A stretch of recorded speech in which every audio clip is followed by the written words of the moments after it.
ونصلي على رسوله الكريم أما بعد قال رسول الله صلى الله عليه وسلم عليكم بسنتي وسنة الخلفاء الراشدين المهديين।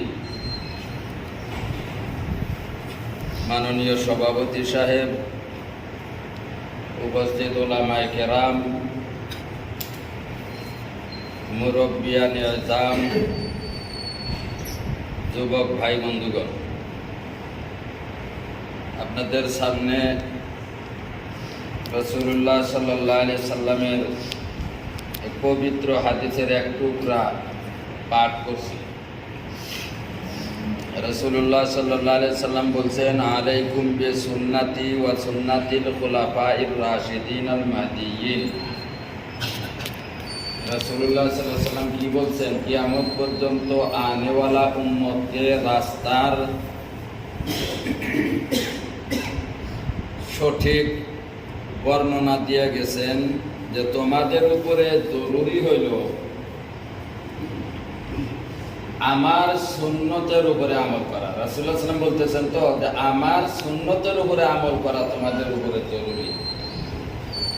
ওয়া সুন্নাতিল খুলাফাইর রাশিদিন আল মাহদিয়্যিন, এবং সুন্নত আমার পর আমার খুলাফায়ে রাশিদিন আবু বকর, ওমর, উসমান, আলী রাদিয়াল্লাহু তাআলা আনহুম ইত্যাদি খুলাফায়ে রাশিদিন, উনাদের সুন্নত। রাসূলুল্লাহ সাল্লাল্লাহু আলাইহি সাল্লাম দুনিয়া থেকে চলে যাওয়ার পর উনার খলিফায়ে রাশিদিন যিনারা ছিলেন, ওনারা যদি কোনো নতুন সুন্নত আবিষ্কার করে দেন প্রয়োজনে, সেটার উপরেও আমল করতে রাসূলুল্লাহ সাল্লাল্লাহু আলাইহি সাল্লাম অ্যাডভান্স বলে গেছেন। আর সেই হিসাবে আমরা খুলাফায়ে রাশিদিনের সুন্নতের উপরে বিনা দ্বিধায় আমল কইরা আছি। সেটা কি? উদাহরণ দেখাই, আমরা রোজার মাসে তারাবি 29 বা 30 দিন আমরা তারাবির নামাজ মসজিদে বা বিভিন্ন জায়গায় জামাতের সাথে পড়ি না করি? রাসূলুল্লাহ সাল্লাল্লাহু আলাইহি সাল্লাম এইভাবে তারাবি জামাতে পড়েন নাই, পুরা রোজার মাস এইভাবে জামাতে পড়েন নাই। অথচ আমরা পড়ি, সারা দুনিয়ার মুসলমানে আমরা পড়ি। মক্কা মদিনায় আজকের দিন পর্যন্ত রমজান মাসে পড়ে, বর্তমান যুগ পর্যন্ত। অথচ রাসূলুল্লাহ সাল্লাল্লাহু আলাইহি সাল্লাম তারাবি জামাতে এইভাবে পড়েন নাই পুরা রোজার মাস। তাহলে যেটা রাসূলুল্লাহ সাল্লাল্লাহু আলাইহি সাল্লাম করেননি, আমরা সারা দুনিয়ার মুসলমানে করতেছি, মক্কা মদিনায় পর্যন্ত হইতেছি। এটা কোথা থেকে আসলো? রাসূলুল্লাহ সাল্লাল্লাহু আলাইহি সাল্লাম বলছেন, আমার পরে আমার খলিফায়ে রাশিদিনে যেটা করবো ওই সুন্নতের উপর তোমরা আমল করো। রাসূলুল্লাহ সাল্লাল্লাহু আলাইহি সাল্লাম তারাবি পুরা রোজার মাস জামাতে পড়েন নাই, না করার একটা কারণ আছে। নবী সাল্লাল্লাহু আলাইহি সাল্লাম যদি পুরা রোজার মাস এই তারাবি যত্ন সহকারে পড়েন, গুরুত্ব সহকারে যদি পড়েন, তাহলে এটা ফরজ হয়ে যাওয়ার ভয় আছে। নবীর উপরে ফরজ হয়, নবী দুনিয়া থেকে চলে গেলে আর উম্মতের উপরে নতুন করে ফরজ হবে না। এটা সবই বুঝতেছেন, সিম্পল কথা, একদম সাধারণ কথা। ফরজ ওয়াজিব তাই নবীর মাধ্যম দিয়েই হবে, নবী না থাকলে নতুন করে কোনো ফরজ ওয়াজিব হবে না। নবী সাল্লাল্লাহু আলাইহি সাল্লাম যদি রোজার মাস পুরা মাস যদি তারাবি জামাতে পড়েন, তাহলে উম্মতের জন্য এটা ফরজ হয়ে যাবে। তাই রাসূলুল্লাহ সাল্লাল্লাহু আলাইহি সাল্লাম যদি এই 20 রাকাত তারাবি যদি ফরজ হয়ে যায়, উম্মতের জন্য কষ্ট হবে। এখন নিজেকে নিজে বিচার করেন, তারাবি কিবা কারণে যদি পড়তে পারি নাই, কোনোদিন পড়তে পারি নাই মসজিদে জামাতের সাথে, বা পড়তেই পারি নাই, জামাত তো দূরের কথা একলাও পড়তে পারি নাই, কিবা কারণে ছুটেই গেছে, তাহলে কি ছুটলো? সুন্নত ছুটে গেল। তারাবির নামাজ সুন্নত ছুটে গেছে। এটা সুন্নত না হয়ে যদি ফরজ হইতো, তাহলে ছুটে যাওয়ার উপায় ছিল না, ছুটে গেলে গুনাহগার। তাহলে যদি ফরজ হয় উম্মতের জন্য কত ভারী হইতো, সুন্নত আছে ছুটে গেলেও তো বহুত হালকা আছে। তাই যাতে ফরজ না হয়, এর জন্য রাসূলুল্লাহ সাল্লাল্লাহু আলাইহি সাল্লাম পুরা রোজার মাস এই তারাবি জামাতে পড়তেন না, পড়েন নাই। কিন্তু রাসূলুল্লাহ সাল্লাল্লাহু আলাইহি সাল্লাম দুনিয়া থেকে চলে যাওয়ার পর দ্বিতীয় খলিফা হযরত ওমর ফারুক রাদিয়াল্লাহু তাআলা আনহু এই তারাবির নামাজ মসজিদে নববীতে জামাতে করে দিলেন, এক জামাতে করে দিলেন, সব মানুষ একসঙ্গে জামাতে করবে। তো দ্বিতীয় খলিফা ওমর রাদিয়াল্লাহু আনহু উনি খলিফায়ে রাশিদিন, উনি খুলাফায়ে রাশিদিনের একজন। উনি যে তারাবিতে 20 রাকাত তারাবি মসজিদে জামাত সহকারে উনি করে দিলেন। এই সুন্নতের উপরে আমল করা জরুরি, রাসূলুল্লাহ সাল্লাল্লাহু আলাইহি ওয়াসাল্লাম আগেই কয়ে গেছেন। রাসূলুল্লাহ সাল্লাল্লাহু আলাইহি ওয়াসাল্লাম জামাতে করতে পারেননি অন্য অসুবিধার কারণে, কিন্তু সেই অসুবিধাটা উনি বিদায় হওয়ার পরে আর নাই। তাই ওমর রাদিয়াল্লাহু তাআলা আনহু এই সুন্নত চালু করছেন। এটাকে দেশের লাম ও জাহাবি আহলে হাদিস যারা নিজেকে দাবি করে তারা বলে এটা বেদাত। রাসূলুল্লাহ সাল্লাল্লাহু আলাইহি ওয়াসাল্লাম জামাতে করে নাই, ওমর এটাকে চালু করার কি অধিকার? নাউযুবিল্লাহ মিন যালিক। গোমরাহ হওয়ার বুদ্ধি। রাসূলুল্লাহ সাল্লাল্লাহু আলাইহি ওয়াসাল্লাম আগে বলে গেছেন যে আমার খোলাফায়ে রাশিদিনের সুন্নতের উপর আমল। একটা উদাহরণ দিলাম এটা তারাবির সম্পর্কে। আরেকটা উদাহরণ দেখেন, তৃতীয় খলিফা হযরত ওসমান রাদিয়াল্লাহু তাআলা আনহু জুমার নামাজের দ্বিতীয় আযান উনি চালু করলেন। দ্বিতীয় আযান কিন্তু সিরিয়ালে 1 নম্বর। আমাদের যেটা জুমার নামাজের জন্য আযান, যেটা প্রথম আযান দেয় সেটা হলো দ্বিতীয় আযান। কিন্তু আর খুতবার আগে যে আযান দেওয়া হয় এটা হলো 1 নম্বর আযান। এটা রাসূলুল্লাহ সাল্লাল্লাহু আলাইহি ওয়াসাল্লাম বানাইছিল। খুতবার আগে যে আযান দেওয়া হয় আমাদের এখন সিরিয়ালে পরে এটা 2 নম্বর আযান। এই আযানটা রাসূলুল্লাহ সাল্লাল্লাহু আলাইহি ওয়াসাল্লামের বানাইছিল। খুতবার আগে আযান দিয়েছেন, বাস নামাজ খুতবা শুরু হয়েছে, নামাজ শুরু হয়েছে। তাহলে চিন্তা করেন, আপনি চিন্তা করেন এই খুতবার আগের আযান দিয়ে আসলে বাস খুতবা, আর খুতবা পড়ে জুমার নামাজ 2 রাকাত জুমার ফরজ পড়া হইল। এটা রাসূলুল্লাহ সাল্লাল্লাহু আলাইহি ওয়াসাল্লামের পবিত্র জাতের এত বড় আকর্ষণ ছিল। সাহাবা কিরাম খানা পিনা বিবি বাচ্চা বাদ দিয়ে রাসূলুল্লাহ সাল্লাল্লাহু আলাইহি ওয়াসাল্লামের সামনে এসে বল্লার সাইকের মতো এসে ভিড় করছে। সাহাবা কিরাম এক একজনের ইতিহাস, এগুলো সব লম্বা কথা এখন কোয়ার সময় কুলাবে না।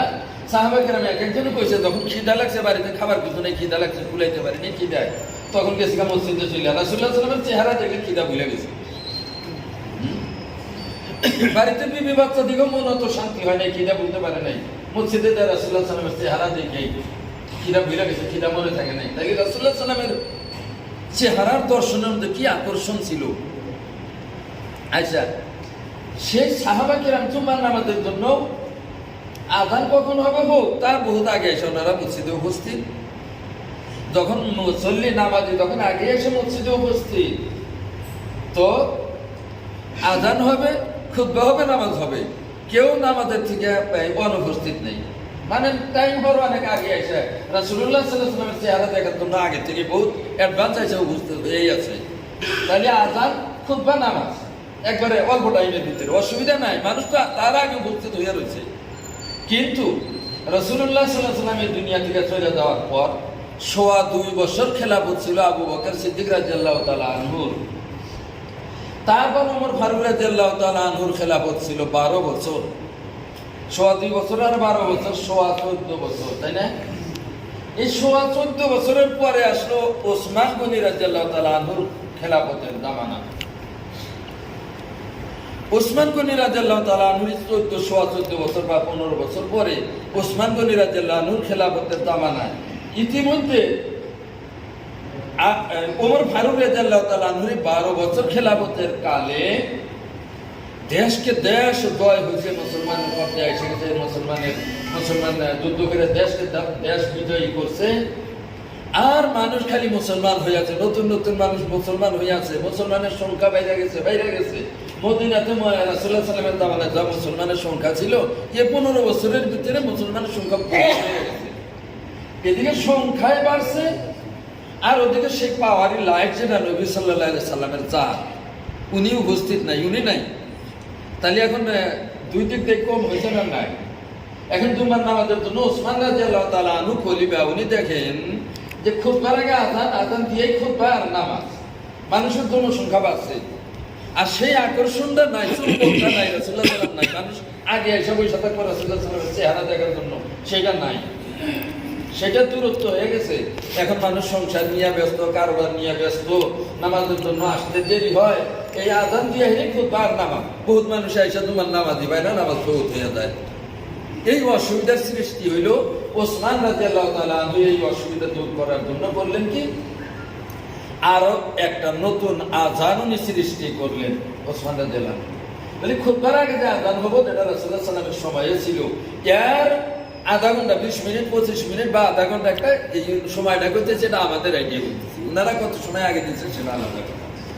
এই আজানের আগে খুতবার আজান দিয়ে এই আজানেরও আধা ঘন্টা আগে একটা আজান দেওয়া হবে মসজিদের থেকে সামনে, মসজিদের নববী, মদিনার মসজিদের নববীর থেকে সামনে যাওয়া একটা জায়গা বাজারে, বাজার মসজিদের সামনেই বাজার, যেনারা হজ করেছেন দেখে আসলে এই যাওয়াতে মসজিদের সামনে যাওয়া একটা জায়গা, এইখানে একটা আজান দেওয়া হবে। মানে খুতবার আজানের ধরেন আধা ঘন্টা আগে আরো একটা আজান দেওয়া হবে। এটা নতুন আবিষ্কার করলেন ওসমান রাদিয়াল্লাহু আনহু। ওই আজান শুনে মানুষ জুমার নামাজের জন্য আসবে, তৈয়ার হবে, মসজিদে আসবে। আসার পরে ওই আজানের থেকে না হলে 15 মিনিট, 20 মিনিট, 25 মিনিট বা আধা ঘন্টা পরে খুতবার আজান হবে, খুতবা হবে, তারপরে নামাজ খাওয়া হবে। তাহলে এই খুতবার আজানের যদি 20 মিনিট আগে একটা আজান দেওয়া হয়, এই 20 মিনিটের ভিতরে মানুষ আপাতত এই আজান শুনে মানুষ আসার সুযোগ পাবে। কিন্তু খুতবার আগের আজান আর খুতবার নামাজ, তাহলে তো বহুত মানুষ আসার সুযোগ পাবো না। এই জন্য ওসমান রাদিয়াল্লাহু আনহু আর একটা আজান বৃদ্ধি করলেন।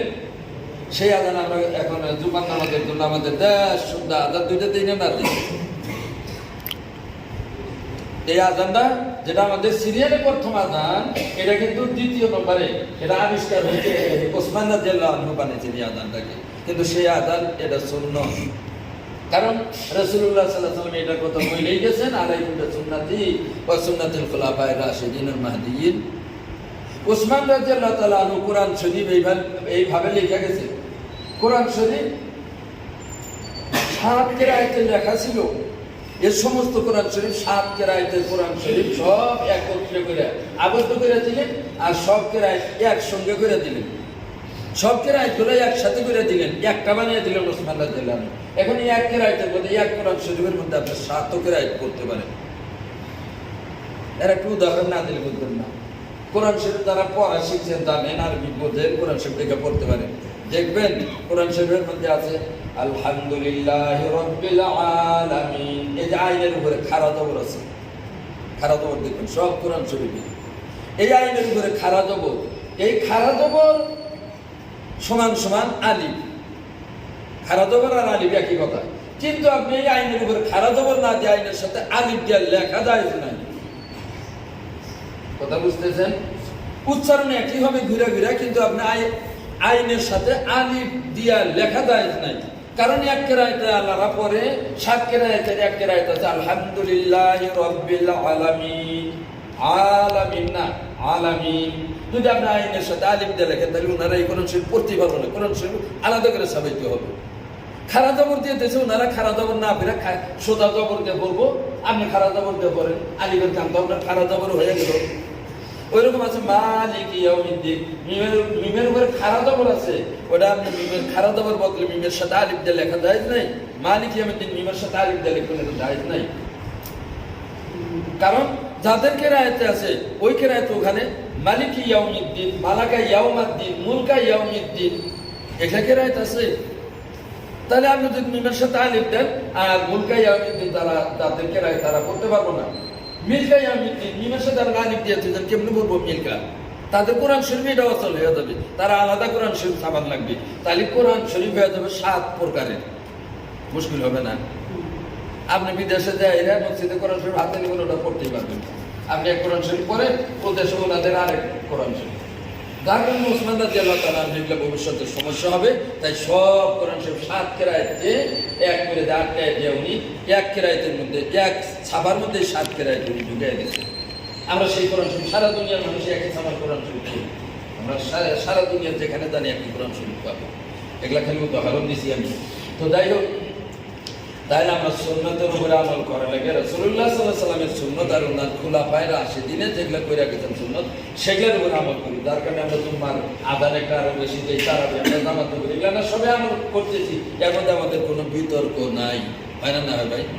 আচ্ছা, তাহলে দেখা গেল যে আল্লাহর রাসূল সাল্লাল্লাহু আলাইহি সাল্লাম আর ওনার সাহাবায়ে কেরাম বা খুলাফায়ে রাশিদিনের সুন্নত উনি আমাদেরকে ডিরেকশন দিয়ে গেছেন যে আমার সুন্নত আর আমার খুলাফায়ে রাশিদিনের সুন্নতের উপরে আমল করো।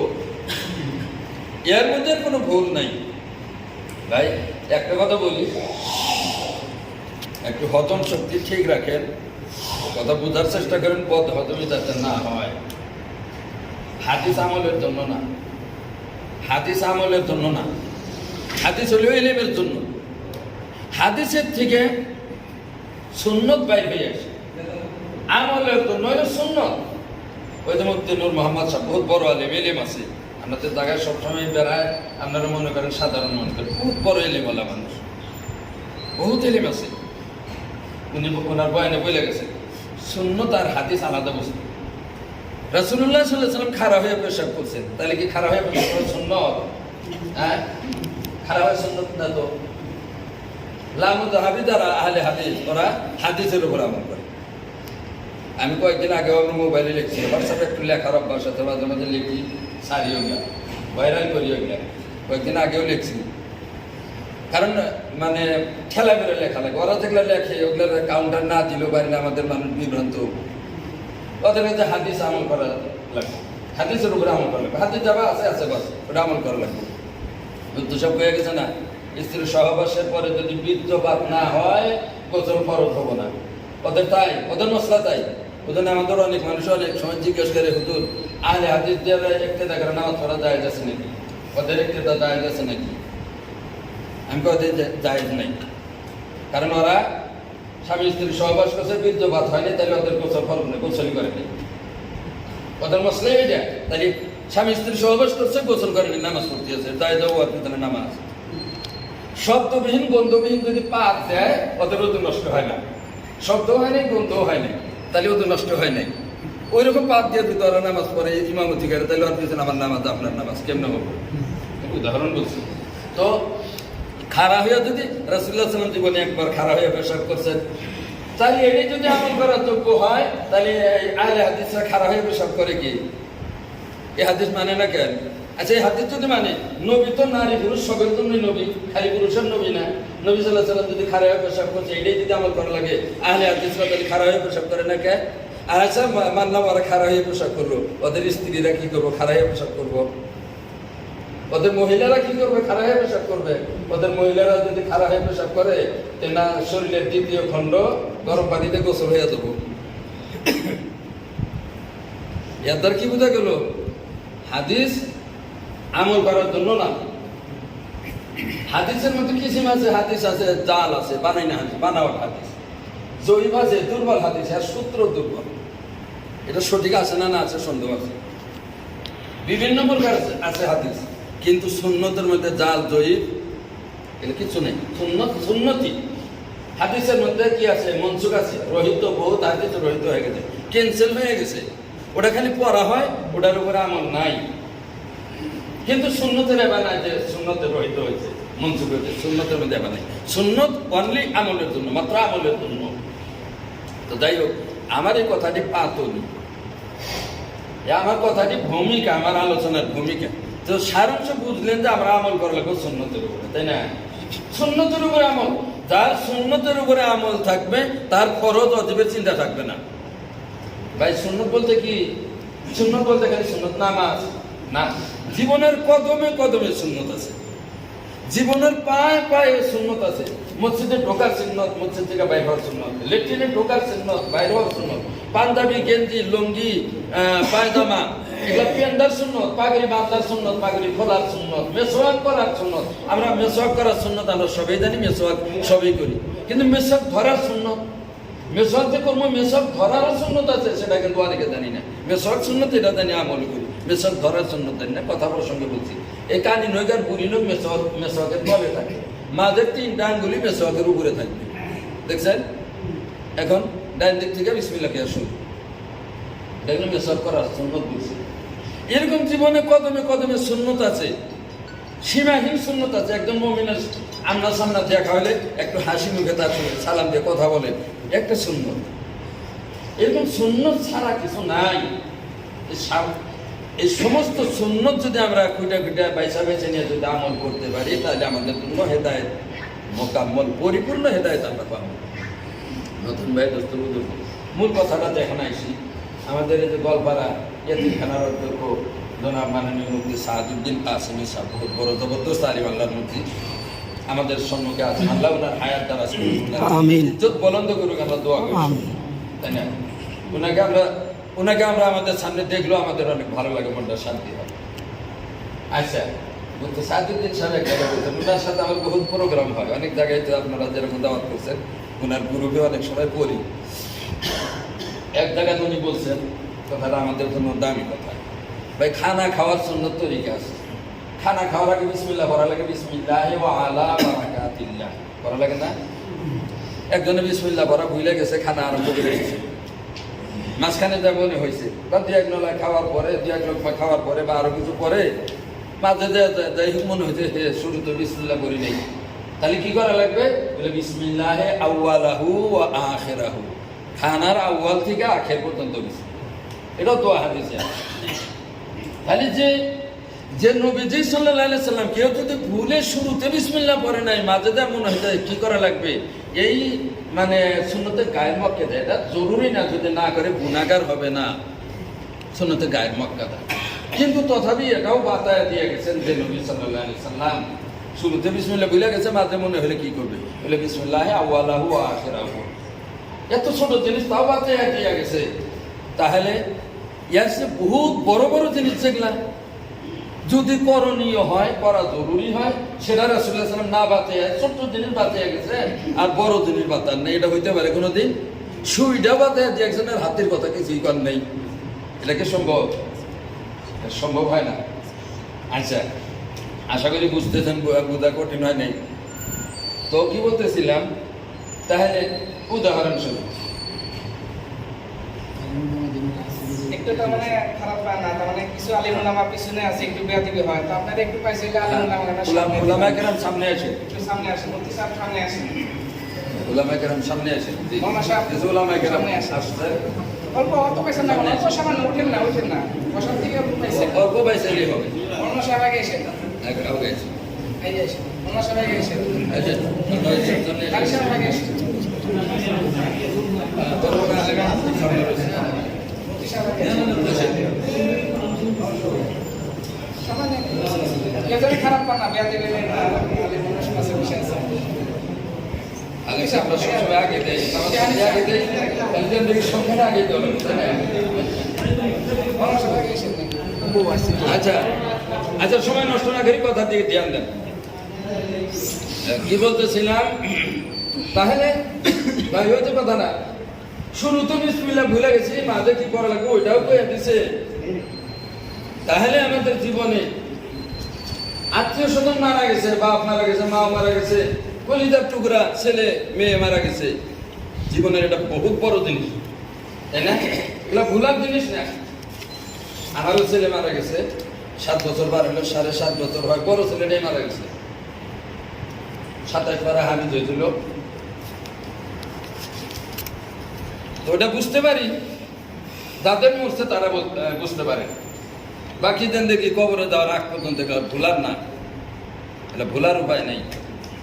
তার উপযুক্ত ছেলে মেয়ে, আদরের ছেলে মেয়ে মারা গেছে, মরার আগ পর্যন্ত মা বাবার কলিজায় এক জখম তাজা, যখনই মনে হবে জখম একদম তাজা, এগুলো জখম পুরা হয় না, শুকায় না কোনোদিন।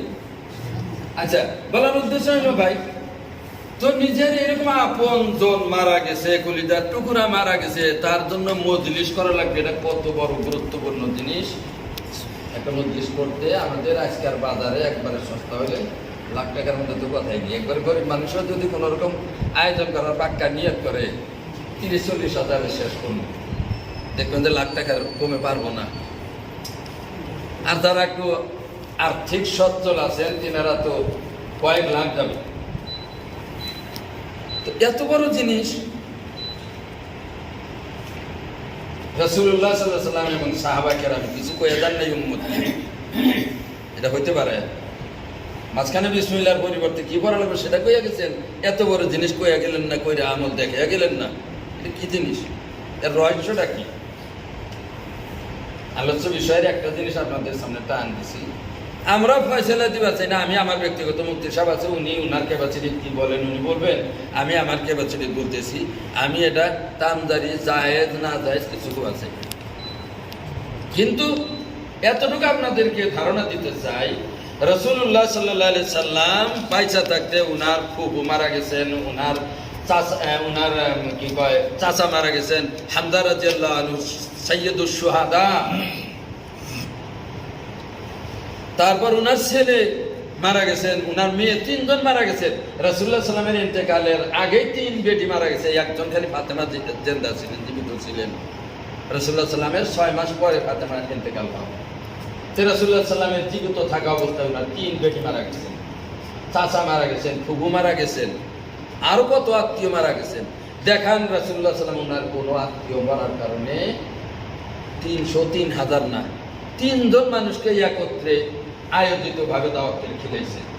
এর কোনো প্রমাণ আছে নাকি? এই হাদিসের সাগরের মধ্যে থেকে বাইর করে যদি দেখাইতে পারেন, আমার ছেলে মরছে, মা মরছে, বাবা মরছে, একটা ফকিরও খিলাই নাই, একটা ফকিরও খিলাই নাই, তামদারিও করি। হ্যাঁ, ভাববেন যে হুজুর আপনি এত কি বল, মা বাবার জন্য ছেলের জন্য যা করা লাগে অন্য সাইডে করছি, না করা না কই যাচ্ছে, এখন পর্যন্ত করি। আল্লাহ আমার যতটুকু যোগ্যতা দিচ্ছে ততটুকু চেষ্টা করি, কিন্তু ফকির খিলাই নি, তামদারি করিনি। যদি হাদিসের এই সাগরের মধ্যে থেকে যদি বাইর হয় রাসূলুল্লাহ সাল্লাল্লাহু আলাইহি সাল্লামের ছেলে, মেয়ে, চাচা ইত্যাদি আত্মীয় স্বজন যত মারা গেছে, তার মধ্যে কোনো একজনের জন্য ওই 303,000 10,000 না, মাত্র 3 জন মানুষকে যদি একসঙ্গে দাওয়াত করে আয়োজন করিয়া যদি দাওয়াত করে খাওয়ায় থাকেন, রাসূলুল্লাহ সাল্লাল্লাহু আলাইহি সাল্লাম প্রমাণ যদি আছে, যদি দিতে পারেন, তো তার জন্য বহুত ইহসান স্বীকার করবো, তার কৃতজ্ঞতা আদায় করবো। আর আমার মা বাবা ছেলের জন্য সেই প্রোগ্রাম আদায় করবো, এখনো কায়দা হইলেও আদায় করে। কথা বুঝতে পারছেন? রাসূলুল্লাহ সাল্লাল্লাহু আলাইহি সাল্লামের পরে সাহাবা কেরামের মধ্যেও যদি কোনো এক সাহাবা রাসূলুল্লাহ সাল্লাল্লাহু আলাইহি সাল্লামের ইন্তেকালের সময়েও 1.25 লক্ষ সাহাবা উনি ছেড়ে গেছেন। এই 1.25 লক্ষ সাহাবার মধ্যে কোনো সাহাবা রাসূলুল্লাহ সাল্লাল্লাহু আলাইহি সাল্লামের কোন সাহাবা যদি তার আত্মীয় মরার কারণে, বাবা ছেলে মেয়ে বিবি হত্যা, কোনো আত্মীয় মরার কারণে তার জন্য যদি দিন তারিখ নির্দিষ্ট করে তো জায়েজ না, সেটা আলাদা ব্যাপার। দিন তারিখ অনির্দিষ্ট রেখেও ছেলে মেয়ে আত্মীয় স্বজন মৃত্যুর নামে আয়োজিত ভাবে যদি 3 জন মানুষকেও কোনো সাহাবা যদি দাওয়াত করে খাওয়া থাকে, একেবারে লিখিত আকারে বলা হয়। শেখ আইনুদ্দিন হুজুর বলতেন যে একেবারে বড় ভাষা, এই যে বড় ভাষা কয়, এটা বড় ভাষা কাইটা চুক্কা করে বড় করে লিখে তামদারি করার দায় আছে, লিখে নেই বড় ভাষ চুক্কা করে লিখে দেবো, অত বড় করে লিখে দেবো। যদি আল্লাহর রাসূল বা কোনো একজন সাহাবা মাত্র 3 জন মানুষকে আয়োজিত ভাবে দাওয়াত করে খাওয়ায় থাকে, তাহলে তামদারি দায় দিয়ে একবার বরাবর করে লিখে যায়। কিন্তু আমরা কোথায়ও পাইনি, জায়েজ বলে কোথায়ও পাইনি। একটা কথা, তামদারি এটা কি শব্দ, কি ভাষা, কোন ভাষার শব্দ এটা?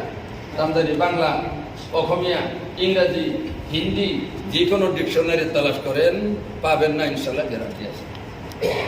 তামদারি এটা আসলে আরবি শব্দ। তাআম জারি, তাআম মানে খানা, জারি মানে চালু করা, খানা চালু করা, এটা সুন্নত। খানা চালু করা, তাআম জারি, যেটাকে ওই শব্দটা আমরা আমাদের ভাষায় কইছি, এক অন্য ধরনের কই, আসল আরবি উচ্চারণ হয় না আমাদের, তামদারি। তাআম জারি ওইটাকে আমরা তামদারি করি। তাআম জারি বা তামদারি সুন্নত। কিভাবে সুন্নত? তাআম জারি কিভাবে সুন্নত? এটা সুন্নত হলো যে বাড়িতে মাইয়াত হয়, শুনেন, যে বাড়িতে মাইয়াত হয় সে বাড়িরা মাইয়াতের শোকে তারা কান্দাকাটি করে অস্থির, তাদের বাড়িতে যদি পাক করা থাকে খাবো না, তারা কান্দা ব্যস্ত, শোকে তারা বিভোর। তো হাদিস হইল যে মাইয়াতের বাড়িতে পাড়া পড়শি বাড়িরা নিকটবর্তী যারা আছে, আত্মীয় হোক অনাত্মীয় হোক, পড়শিদের হোক, মাইয়াতের বাড়িতে 3 দিন মাইয়াতের জন্য শোক করা যায় যাচ্ছে। গতিকে এই 3 দিন পর্যন্ত, 3 দিনের 6 অক্ট বা 9 অক্ট যাই হোক, এই খানাটা পাড়া পড়শির বাড়িরা ভাগ করে একজনের তার কষ্ট হবো। ধনী হইলেও পয়সা আছে, সব আছে, কিন্তু এই টেনশন 3 দিনের আরেক বাড়ির বোঝা নেওয়াটা একটু কষ্ট হবো, পয়সার ব্যাপার না খালি। আচ্ছা, তাহলে এই মাইয়াতের বাড়িতে 3 দিন খানা পাড়া পড়শিরা ভাগ করে রুটিন করে নিয়ে, রোটেশন করে নিয়ে মাইয়াতের বাড়িতে খানা পৌঁছা, এইটা হলো তাআম জারি, খানা চালু করা। মাইয়াতের বাড়িতে 3 দিন খানা চালু রাখেন পাড়া পড়শিরা, এর নাম হলো তাআমদারি। তাআমদারি এটা সুন্নত। আমরা সেই সুন্নত বাদ দিয়া মাইয়াতের বাড়িতে খাওয়া দোষী, খাওয়ার প্রথা ফেলাইছি।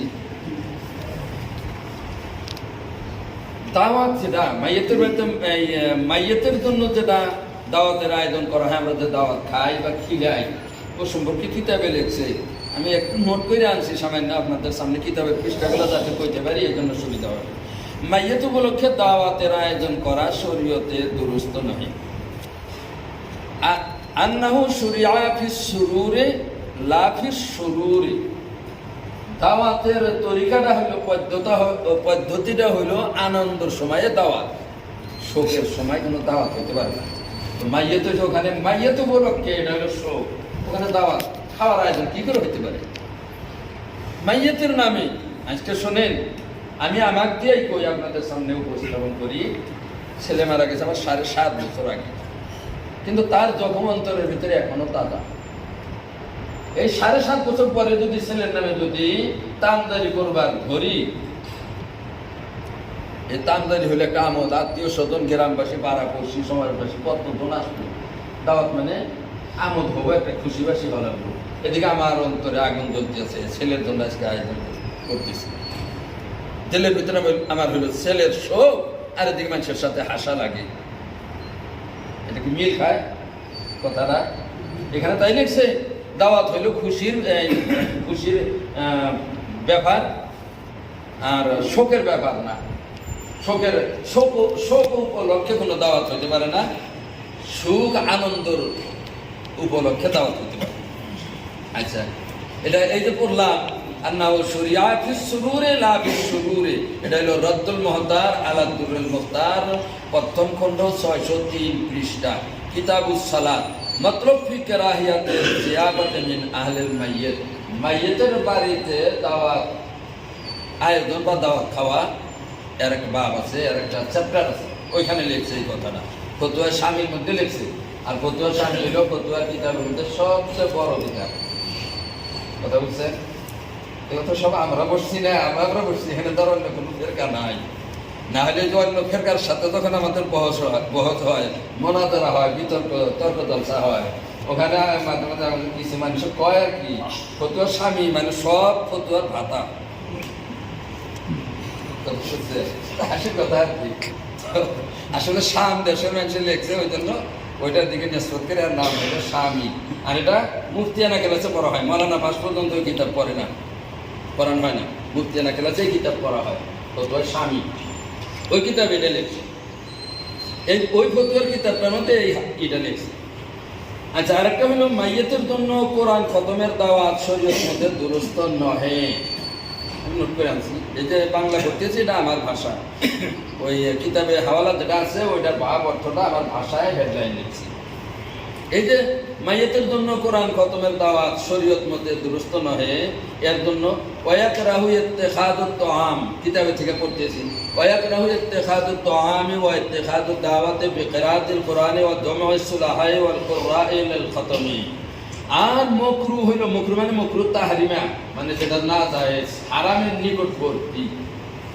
বলছে যে খানা তৈয়ার করা মাকরুহ এবং দাওয়াতের আয়োজন করা মাকরুহ, মাকরুহ তাহরিমা। বিকিরাতুল কোরআন, কোরআন কেরাত করার জন্য, কোরআন তেলাওয়াতের জন্য, ও জামউস সুলাহা মানে পরহেজগার নেক মানুষদেরকে দাওয়াত করে জমা করা, একত্রে করা, ওয়াল কুরআ কারীদেরকে একত্রে করা, লিল খতম কোরআন খতমের জন্য। মুঠোতে কোরআন খতমের জন্য কোরআন পড়নেওয়ালা কারি হোক, হাফিজ হোক, আলিম হোক, নেক মানুষ হোক, তাদেরকে দাওয়াত করে একত্রে করা এবং তাদের জন্য খানার আয়োজন করা, এটা জায়েজ নাই। এটা ফতোয়া আল বাজ্জাসিয়া আলা হামিশিল হিন্দিয়া, প্রথম খণ্ড 81 পৃষ্ঠা, কিতাবুস সালাত।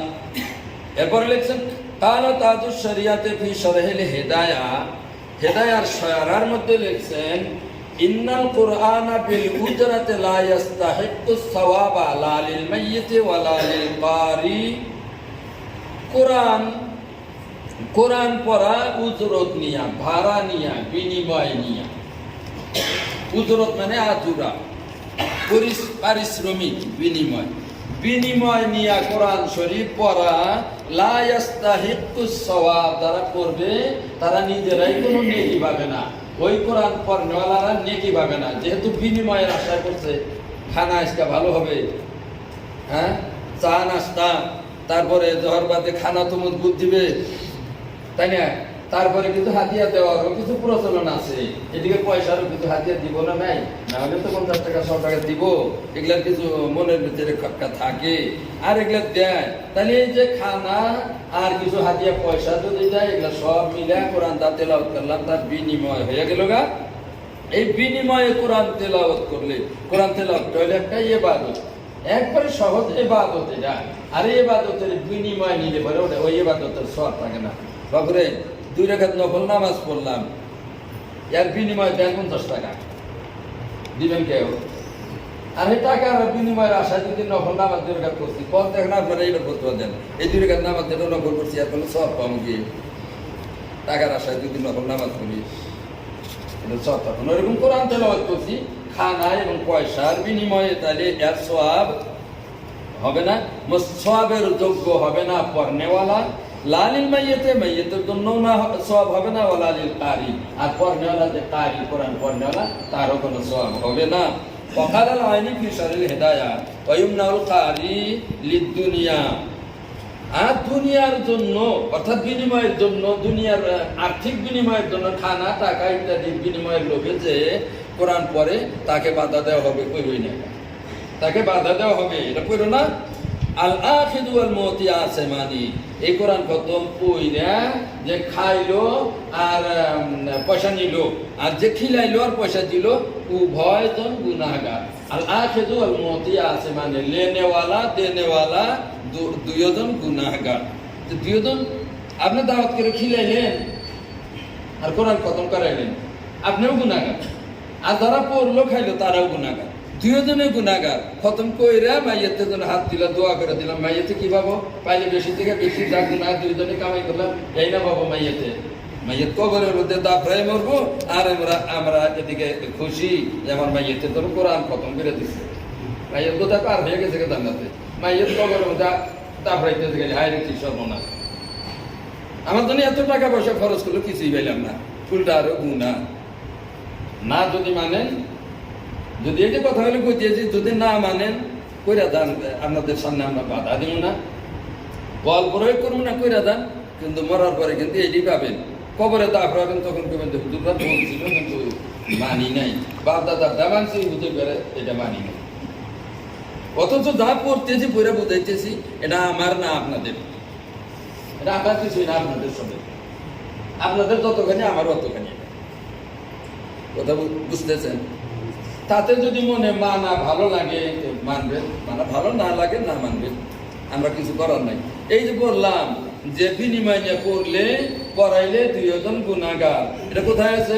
রদ্দুল মুহতার মানে ফতোয়া স্বামী, কিতাবুল ইজারা, ইজারা মানে ভাড়া, ভাড়া দেওয়ার একটা বাব আছে, চ্যাপ্টার আছে, ওর মধ্যে লেখছে এটা যে কোরআন পড়া, ভাড়া দিয়ে এটা কোরআন পড়া হইল, খতম কোরআন হইল। ফতোয়া মাহমুদিয়া, এই কথাটি ফতোয়া মাহমুদিয়া ৩য় খণ্ড ৭২ পৃষ্ঠায় আছে। ফায়দা লাম ইয়াকুনিল কারি সওয়াবুন, যখন পড়নেওয়ালার জন্য কোনো সওয়াব হইল না, খানা খাইয়া আর পয়সার বিনিময়ে, হাদিয়ার বিনিময়ে যে কোরআন খতম করলো, পড়নেওয়ালারই নিজের কোনো সওয়াব হইল না। লিআদমিন নিয়াতে সহিয়াতে, শুদ্ধ নিয়ত নাই, নিয়তটা হলো ছিল কোরআন তেলাওয়াতের, কোরআন খতমের নিয়ত হলো ছিল মাইয়াতের জন্য সওয়াব, 45 সালের সওয়াব, মাইয়াতের রুহের মাগফিরাতের নিয়ত থাকা লাগছিল খালি, কিন্তু সেইটা নিয়ত নাই। এই শুদ্ধ নিয়ত না থাকার কারণে কোরআন পড়নেওয়ালারও সওয়াব নাই, যে যারা পড়েছে তারাও সওয়াব পাবে না। ফাই নাই আসিল সওয়াব, সওয়াব কোথায় পাবে? সওয়াব মিলবে কোথায়? ইলাল মুস্তাজিরে, যে ভাড়াইটা আনছে কোরআন খতম পড়ানেওয়ালা, ভাড়াইটা যে ভাড়া করে আনছে, উনি সওয়াব কোথায় পাবে? এরা পড়ছে দুনিয়ার বিনিময়ের লোভে আশায়, নিয়ত শুদ্ধ নাই, গতিকে ওনারা সওয়াব পাবে না। যে ভাড়া আনছে উনি সওয়াব কোথায় পাবে? মূলেই নাই সওয়াব, উনি কোথায় পাবে? ওয়ালাওয়ালাল উজরাতু, যদি এই উজরত দেওয়া না হয়, খিলান না হয়, চা নাস্তার উপরে আবার ভাত, এই খিলান যদি ঠিক মতো না হয়, হাদিয়া পয়সা যদি কিছু না দেওয়া যায়, লামা পারা আহাদুন লি আহাদিন ফি হাযা জামান, এই জামানায়, ব্যস্ততা জামানায় মানুষের 10 মিনিটের সময় পায় না, মানুষ এত ব্যস্ত বিজি, সেই মানুষ যায় মানুষের বাড়িতে পড়বো, না খিলাইলে পয়সা না দিলে কেউ কারোর জন্য পড়বে না। খালি যারা এসে পড়ছে এরা খাওয়ার জন্য আর পয়সার জন্য পড়ছে। ফতোয়া মাহমুদিয়া ৩য় খণ্ড ৭৩ পৃষ্ঠা হাওয়ালা রাদ্দুল মুহতার। আর ওই ফতোয়া মাহমুদিয়ার মধ্যে আবার ফতোয়া শামির হাওয়ালা দিয়ে লিখছে। আচ্ছা, এখন ফতোয়া মাহমুদিয়ার মধ্যে আরো কিছু, এগুলো তো আরবি করছি, এখন কিছু উর্দুর মধ্যে কিছু জিনিস আছে।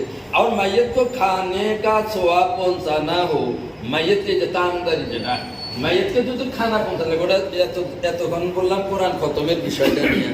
এখন বলতেছে মাইয়েতের নামে তামদারি করা, এটা বলতেছে মাইয়েত কো খানে কা সোয়াব পৌঁছানা হো, মাইয়েতকে যদি খানার সোয়াব পৌঁছান লাগে, উসকে মুস্তাহিক কুরাবা ও মাসাকিন হ্যাঁ, মাইয়েতের নামে যদি খানা খিলান, তাহলে সেই খানার যোগ্য ব্যক্তি হলো গরিব মিসকিন, ধনী মানুষ না, আত্মীয় না। যাকাত ফিতরার যে মুস্তাহিক, যাকাত ফিতরা গ্রহণ করার যে যোগ্য ব্যক্তি, তারাই মাইয়েতের নামে খানা খাইতে পারবে।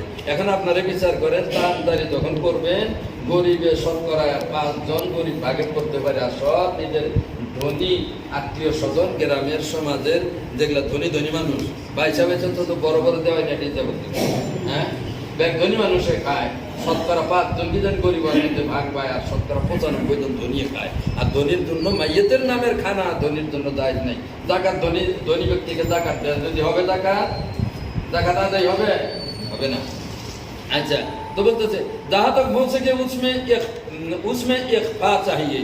আর মাইয়েতের নামে মাইয়েতের রুহের সওয়াব পৌঁছানোর জন্য যদি খানা খিলান তামদারি করেন, তাহলে ওটা যতটুকু সম্ভব ওটা গোপন হওয়া লাগে। ওটা যেন প্রচার হয় না যে সে অমুকে তার বাপের জন্য তামদারি করতেছে, প্রচার হওয়া লাগে না। প্রচার হইলে ওটা রিয়া সুমা হয়ে যায়, লোক শোনানো, লোক দেখানো এসে গেল, ওটা সওয়াব থাকবে না, সওয়াব নষ্ট হয়ে যাবে। নাম নমুদ না হো, নাম যশ যাতে ওর মধ্যে শামিল থাকে না, আর প্রচার যাতে না হয়। উসকো তকরিব না বানায়া যায়। আর এটাকে তকরিব মানে কোনো প্রোগ্রাম যাতে বানানো হয় না, তকরিব কোনো প্রোগ্রাম বানানো হয় না। মাইয়েতের নামে খানা খিলাবেন, এটা যেন কোনো প্রোগ্রাম বানানো হয় না। ফতোয়া মাহমুদিয়া ৩য় খণ্ড ৯৯ পৃষ্ঠা। আচ্ছা, ফি সহিহুল বুখারী শরীফ, সহিহ বুখারী শরীফের মধ্যে আছে বাবু সাদাকাতুস সিররে, গোপনে সদকা করার একটা চ্যাপ্টার আছে, ওর মধ্যে বুখারী শরীফে আছে। ওয়াকাল আবু হুরায়রা রাদিয়াল্লাহু আনহু আনিন নবী সাল্লাল্লাহু আলাইহি সাল্লাম, আবু হুরায়রা রাদিয়াল্লাহু তাআলা আনহু নবী সাল্লাল্লাহু আলাইহি সাল্লাম থেকে বর্ণনা করছেন, ওয়া রাজুলুন তাসাদ্দাকা বিসাদাকাতিন ফাআখফা হাত্তা লা তা'লামা শিমালুহু মা তুনফিকু ইয়ামিনুহু। যে ব্যক্তি খরচ করছে, তার ডাইন হাতে কি খরচ করছে বাম হাতে জানে না, একটু গোপনে খরচ করছে। 7 ব্যক্তি হাসরের ময়দানে আল্লাহর ছায়ার তলে জায়গা পাবে, তার মধ্যে এক ব্যক্তি হলো ওই দাতা ব্যক্তি, দানকারী ব্যক্তি, আল্লাহর রাস্তায় খরচ করা ব্যক্তি, সদকা করা ব্যক্তি। ডাইন হাতে কি সদকা করছে, বাম হাতে খবর জানে না, এত গোপনে করছে। তামদারি করতে আবার পারবেন? আপনার ডাইন হাতে খরচ করলেন, বাম হাতে খবর জানলেন না, হবো এটা তামদারিতে? বুখারী শরীফে আছে যে সদকা দান যে এরকম গোপনে করব, এরকম গোপনে দান বা খরচ করেনা আল্লাহর রাস্তায় খরচ করেনা হাসরের ময়দানে আল্লাহর রহমতের ছায়ার তলে সে জায়গা পাবে। তাহলে গোপনে সে হওয়া লাগবে এটা। আর আমাদের তামদারি গোপনে কতটুকু হয়, এর ইনসাফ আপনাদের আদালত। আপনারা এখানে তামদারি কিরকম গোপনে করতে পারি। আচ্ছা,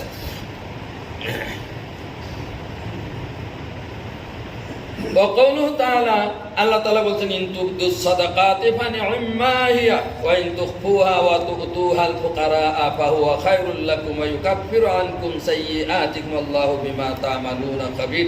সূরা বাকারা, কোরআন শরীফ সূরা বাকারা 271 আয়াত। আল্লাহ তাআলা বলছেন ওয়া ইন তুখফুহা ওয়া তু'তুহাল ফুকারা, তোমাদের এই খরচ করা যদি তোমরা গোপন রাখো, আর ফুকারা ফকির গরিবকে যদি দাও, হাওয়া খায়রুল লাকুম, এটা তোমাদের জন্য উত্তম। ওয়া ইউকাফিরু আনকুম সাইয়্যাতিকুম, এর জরিয়াতে আল্লাহ তোমাদের গুনার কাফারা করে দিবেন। গোপনে যদি আল্লাহর রাস্তায় খরচ করো, তোমাদেরকে আল্লাহ তাআলা গুনার কাফারা করে দিবেন। ওয়া ইউকাফিরু আনকুম সাইয়্যাতিকুম, ওয়া ইউকাফিরু, আল্লাহ কাফারা করে দিবেন আনকুম সাইয়্যাতিকুম, তোমাদের গুনাহ। তাহলে দেখা গেল যে গোপনে যদি খরচ করা যায়, আল্লাহ গুনার কাফারা করে দিবেন। আল্লাহু বিমা তা'মালুনা খাবীর, তোমরা যা আমল করো আল্লাহ তাআলা খবর রাখে। আল বাকারা, সূরা বাকারা 271 আয়াত। ওয়া ক্বাউলু তাআলা, আল্লাহ তাআলা আরেক জায়গায় বলছেন, ইয়া আইয়ুহাল্লাযিনা আমানু লা তুবতিলু সাদাকাতিকুম বিল মান্নি ওয়াল আযা কাল্লাযী ইউনফিকু মালাহু রিয়াআন নাস। আল্লাহ তাআলা বলেন, হে মুমিন বান্দাগণ, তোমাদের সাদাকা, তোমাদের খরচ করা, এটাকে তোমরা বাতিল করিও না, ডিলেট করে দিও না। তো মেহনতের পরিশ্রমের ধন খরচ করে ওটাকে বিনষ্ট করিও না। বিল মান্নি ওয়াল আযা, যাদের উপরে খরচ করতে তাদের উপরে খোটা দিলা। আমাদের ভাষা সোজা ভাষা, খোটা দেওয়া, খরচ করে খোটা দেয়। আমাদের মানুষ অনেক সময় কয়, হ্যাঁ অমুকের পেটে টিভি দিলে এখনো আমার বাড়ির চুকা বান্ধা বাড়াবো, যা খিলাইছিলেন খোটা দিয়ে সব বরবাদ করে দিলেন, আমার সব নষ্ট হয়ে গেল, ওই দানের সব নষ্ট হয়ে গেল। এভাবে মান্নে মানে ইহসান জিতাইয়া, খোটা দিয়া নিজের আমলকে নষ্ট করেন না। ওয়াল আযা, কষ্ট দিয়া। খোটা তো দেই নাই, কিন্তু কষ্ট দিছি। যার উপরে ইহসান করছি, খরচ করছি, তাকে কি দিক দিয়ে কষ্ট দিছি। তাহলে এরকম করে তুমি নিজের আমলকে বরবাদ করিও না। কাল্লাযী ইউনফিকু মালাহু রিয়াআন নাস, ওই ব্যক্তির মতো যে ব্যক্তি মাল খরচ করে, নিজের মাল খরচ করে রিয়াআন নাস, লোক দেখানোর জন্য খরচ করে। যেরকম খরচ করাটা বাতিল হয়ে গেল, নষ্ট হয়ে গেল, আমল সব নষ্ট হয়ে গেল। তোমরা এরকম খোটা দিয়া নিজের আমল নষ্ট করো না। তাহলে দেখা যাবে যে লোক দেখানোর জন্য আমল করলে ওটা নষ্ট হয়ে যায়, ওর সবটা নষ্ট হয়ে যায়। তামদারি কম, লোক দেখানো হয় না, না হয় আপনি যতই গন্ধে প্রচার করবো না, তামদারি নিজে নিজেই প্রচার করবো। সূরা বাকারা 264 আয়াত। কালা সাল্লাল্লাহু আলাইহি ওয়াসাল্লাম, রাসূলুল্লাহ সাল্লাল্লাহু আলাইহি ওয়াসাল্লাম এই প্রসঙ্গে বলছেন, মান সাম্মা আল্লাহু বিহি, যে ব্যক্তি মানুষকে শোনাবার নিয়ত করবে, আল্লাহ তাআলা মানুষকে শুনে সাত গুরু জবরে তামদারি করছেন, যে মানুষকে কবো মুখে তার বাপের নামে তামদারি করছে, কওয়া লাগবো। 7টা গরু জব করেছিল, আর কত মানুষকে দাওয়াত দিছে, দেশের মানুষের কেউ বাদ নাই। এই মানুষকে এটা শোনাবার জন্য করছেন, আল্লাহ খুব প্রচার করে দেব, দেশের মানুষ খুব খুব করছে, বাপের নামে খুব খরচ করছে। এই পর্যন্ত শেষ, আর কিছু নাই আমল নামায়। ওমাই ইউরা আল্লাহু বিহি, ওই ইউরা বাবে মুতালা তুলে আছে ওটা না, একটু শুন।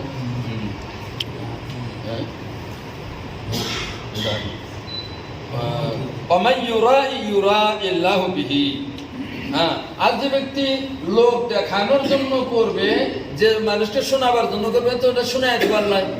আর যে ব্যক্তি মানুষকে দেখানোর জন্য, লোক দেখানোর জন্য করবে, তো আল্লাহ এটা দেখে, মানুষকে দেখবো, দেখা পর্যন্ত শেষ।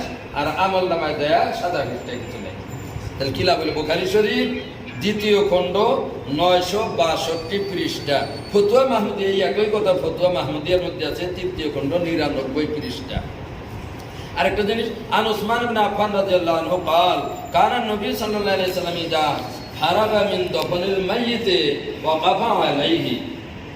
উসমান ইবনে আফফান রাদিয়াল্লাহু তাআলা আনহু বলছেন, নবী সাল্লাল্লাহু আলাইহি সাল্লাম যখন মাইয়িতকে দফন করা থেকে ফারিগ হইতেন, দফন করা শেষ হয়েছে, ওয়াকাফা আলাইহি, তো কবরের নিকটে রাসূলুল্লাহ সাল্লাল্লাহু আলাইহি ওয়াসাল্লাম দাঁড়াইতেন।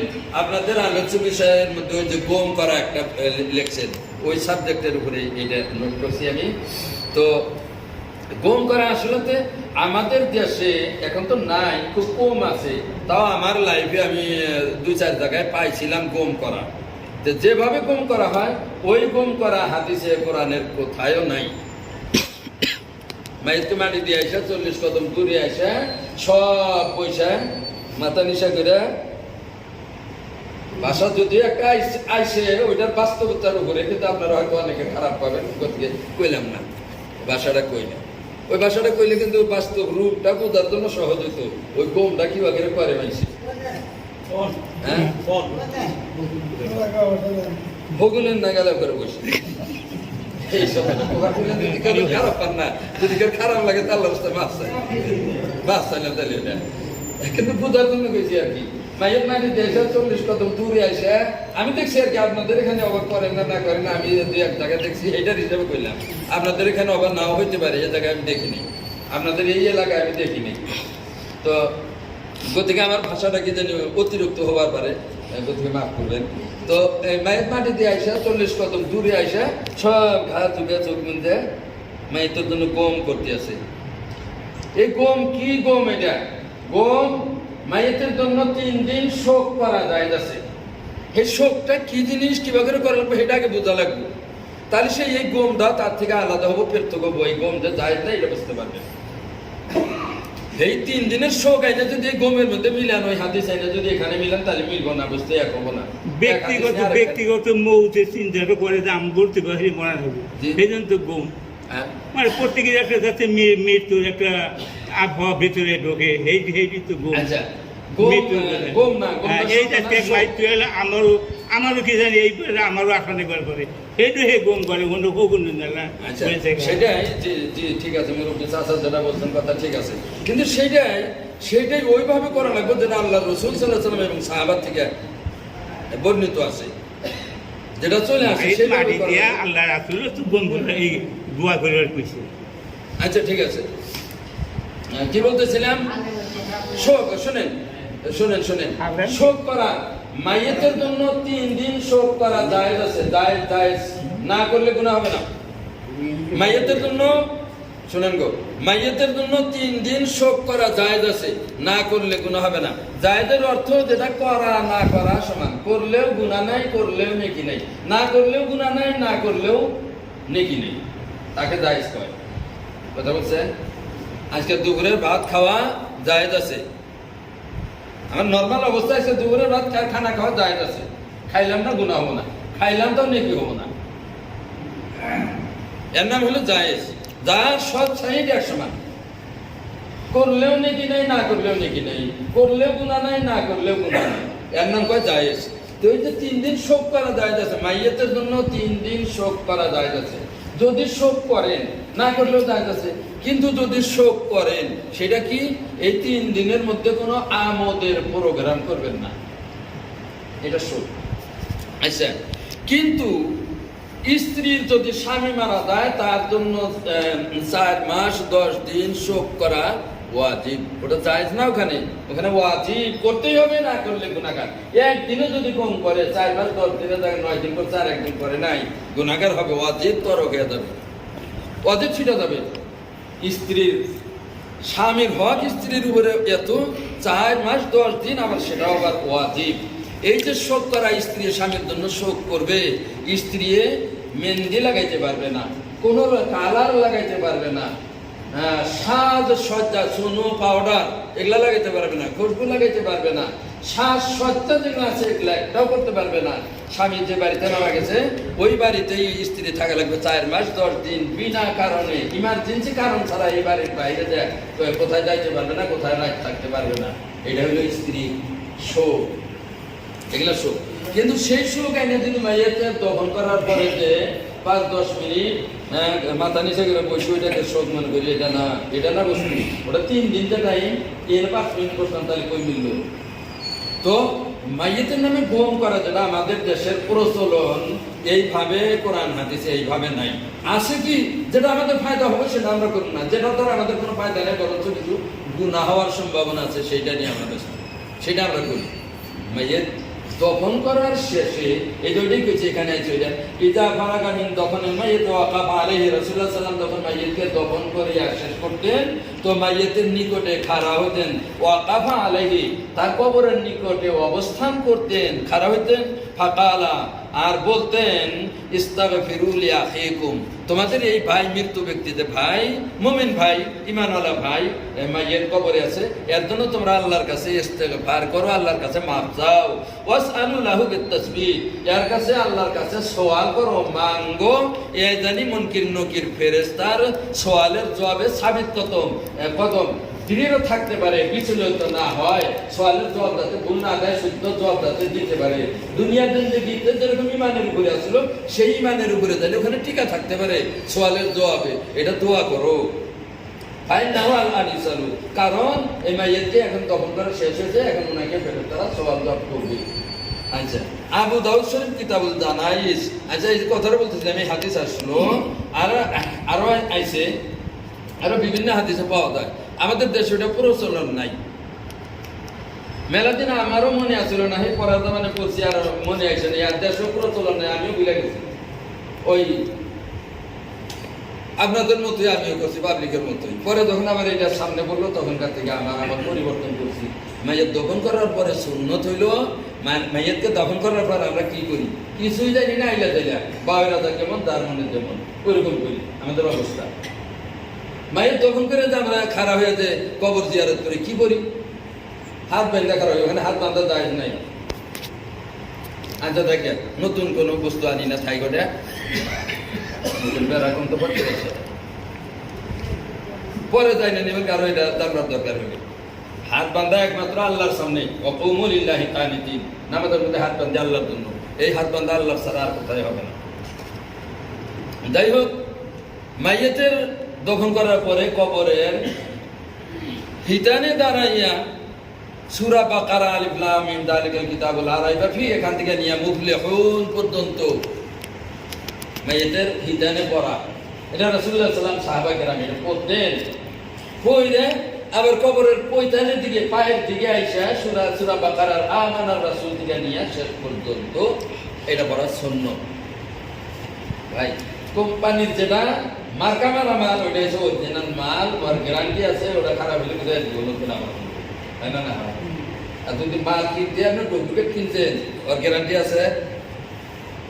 যেটা আল্লাহ রাসূল সাল্লাল্লাহু আলাইহি ওয়াসাল্লামের থেকে যেটা সাব্যস্ত আছে সুন্নাত, ওইটা আল্লাহর কাছে কবুল হওয়ার আশা আছে। আর সেটা বাদ দিয়ে আমরা নতুন করে যেটা বানাই আনিমু, আমাদের ফ্যাক্টরিতে বানাই আনিমু, ওইটা আল্লাহর কাছে কবুল হওয়ার আশা খুবই কম। এই যে কবর মাইয়াতের দফন করার পরে হিতানে সূরা বাকারার প্রথম 5 আয়াত আর শেষ পৈতানে মাইয়াতের পৈতানে কবরের পৈতানে আছে সূরা বাকারার শেষের 3 আয়াত আমানা রাসূল থেকে নিয়ে, এটা আল্লাহ রাসূল এবং সাহাবা কেরামে পড়তেন। এটা সুন্নাত, এর দ্বারা মাইয়াতের ফায়দা হয়, যারা মাইয়াতের ফায়দা হয় ওইটাই উনি উম্মতকে দিয়ে গেছে। কিন্তু সেটা আমরা কয়জনে করি? কয়জনে করি? তখন আমরা কেউ করি না। আপনি বললেও আপনার কবরে এটা কেউ করবে না, আপনাকে ঠকাবে। অথচ আপনি মারার পরে আপনার কবরে হিতানে পৈতানে যদি এটা পরে মানুষে আপনার ফায়দা হইতো, এই ফায়দা থেকে সবাইকে বঞ্চিত করে আসতেছেন, বঞ্চিত আপনিও হবেন। এ বঞ্চিত আপনিও হবেন, সবাইকে বঞ্চিত করতেছেন, এই ঠকা আপনিও ঠকা লাগবে।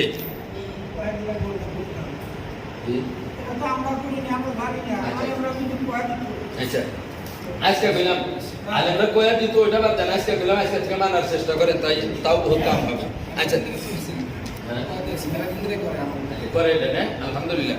এই তো যে উন্নত আলেম থাকলে এই ফায়দা, আলেম আছে কয়া দিয়েছে, এটা বলে চলছে এখানে, তো ভালো, খুব ভালো ফায়দা। আচ্ছা যাই হোক, আমি শেষ দিতেছি, শুনেন। এটা এই হাদিস হইল কিতাবুল জানাইজ, আবু দাউদ শরীফ কিতাবুল জানাইজ 2য় খণ্ড 103 পৃষ্ঠা। আচ্ছা, ওয়াজুলুসু সাআতিন বাদা দফনিহি দুআআন ওয়া কিরাআতান বিকদরি মা ইউনহারুল তাজুরু ওয়া ইউফাররাকু লাহমুহু দুরুল মুখতার। দুরুল মুখতার মানে ফতোয়া স্বামী 2য় খণ্ড 237 পৃষ্ঠা, ফতোয়া মাহমুদিয়া 9 খণ্ড 71-72 পৃষ্ঠা। আচ্ছা, এখানে কি কইছে?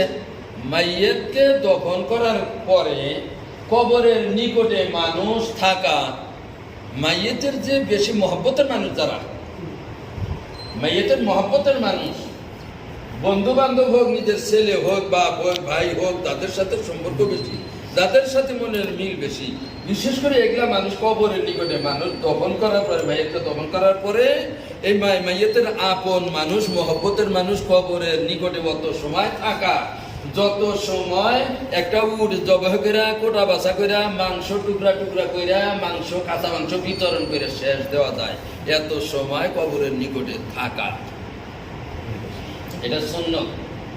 এত সময় আমাদের দেশে উট জবাহ করার নাই, অভ্যাস নাই, উট নাই, উট জবাহ করার অভ্যাস নাই, এর মাহির এর পারগত মানুষ আমাদের দেশে নাই।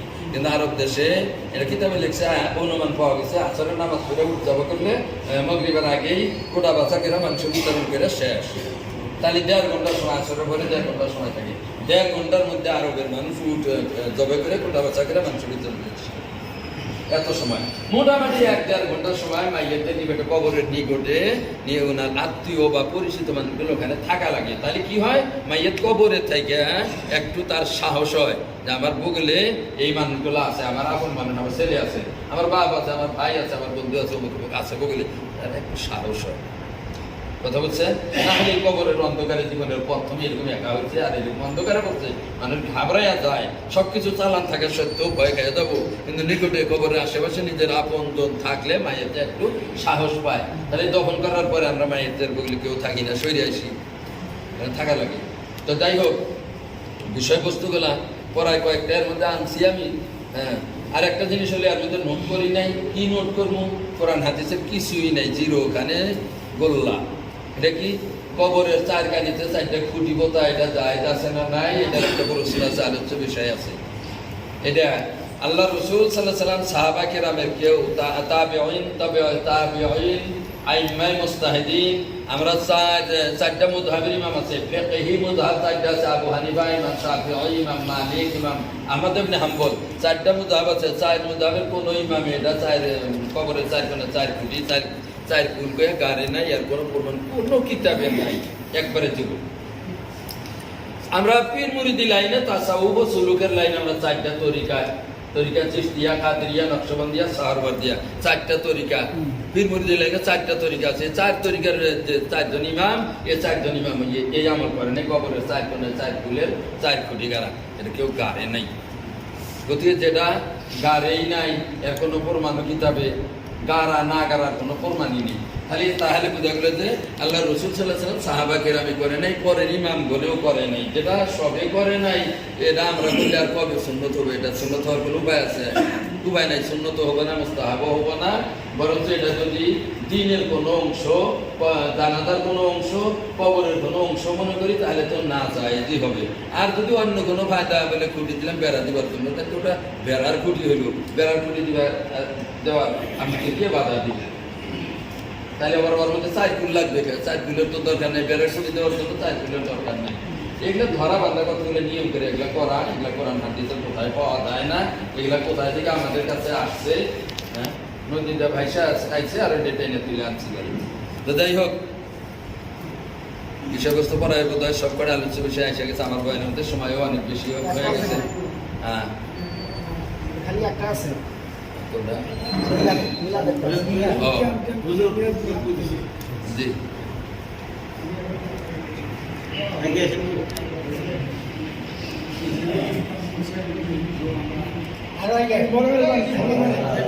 শুনতেছি। আমার আত্মীয় হোক, নিজের আপন মানুষের মৃত্যু হয়েছে, তার জন্য মাদ্রাসায়, যে কোনো মাদ্রাসায় 2,000 বা 5,000, 10,000 টাকা দিয়ে আমরা একটু প্রদান করে আমরা এটা যায় আছে। আচ্ছা, আমার বক্তব্য আমি শেষ দিছি, তবে উনি প্রশ্ন করছে, আমি এই পয়েন্টটাও ছেড়ে গেছি। এই যে আমি যে মশলাগুলো করছি, কোরআন খতম করে তার বিনিময় নেওয়া যাবে না, খাওয়া যাবে না, পয়সা নেওয়া যাবে না, কিছু চলবো না, এটা মাদ্রাসা আর মাদ্রাসা সবের জন্য এক, এর মধ্যে কোনো পার্থক্য নাই। আচ্ছা, একটা সিস্টেম আছে, কই শুনেন। একটা সিস্টেম কি, আপনি কোরআন খতমের জন্য মাদ্রাসার বোর্ডিং এর তালিব ইলমগুলো আপনার বাড়িতেই দাওয়াত করে নিলেন, বা মাদ্রাসায় পড়বার দিলেন, মাদ্রাসায় পড়া খতম করে দিল, বা আপনার বাড়িতে পড়া খতম করে দিল, এক খতম করে দিয়ে দোয়া করে দিয়ে আসলো, তাদেরকে কিন্তু ফেলাইতে পারবেন না। এটা মশলা ঠিক আছে। কিন্তু যদি পয়সা দেন মাদ্রাসার অফিসে না, যদি পয়সা দেন, রিসিপ্ট কেটে দিলেন, হুজুর এই মাদ্রাসার বোর্ডিং এর জন্য এই 5,000 টাকা দিলাম, 2,000 টাকা দিলাম, এটা জায়েজ আছে। এটা জায়েজ আছে, তার কারণ হলো যারা কোরআন খতম করছে তারা আপনার এই দেওয়া পয়সার মালিক ডাইরেক্ট হয় নাই, মাদ্রাসার অফিসে মালিক হয়েছে। এখন ওই অফিস থেকে এই পয়সাটা বোর্ডিং এর খানা খিলায় না, কোনে কি করে সেটা তাদের কথা। বোর্ডিং এর খিলাইলেও ওই পড়নেওয়ালা ছাত্ররা পড়লেও ব্যক্তিগতভাবে এই পয়সার মালিক নাই। সে নিজের ইচ্ছা মতো এই পয়সাটা সাবান কিনবো, কাপড় কিনবো, নিজের খরচা করবো, এটা পারবো না, সে মালিক হয় নাই। সে যেরকম সারা বছর বোর্ডিং এ খায়, ওইরকম নর্মাল খানা খাইছে, সে খতম তো করে আছে, আপনার সেই পয়সা মাদ্রাসার অফিসে দিচ্ছে, বিনিময় হয় নাই তার।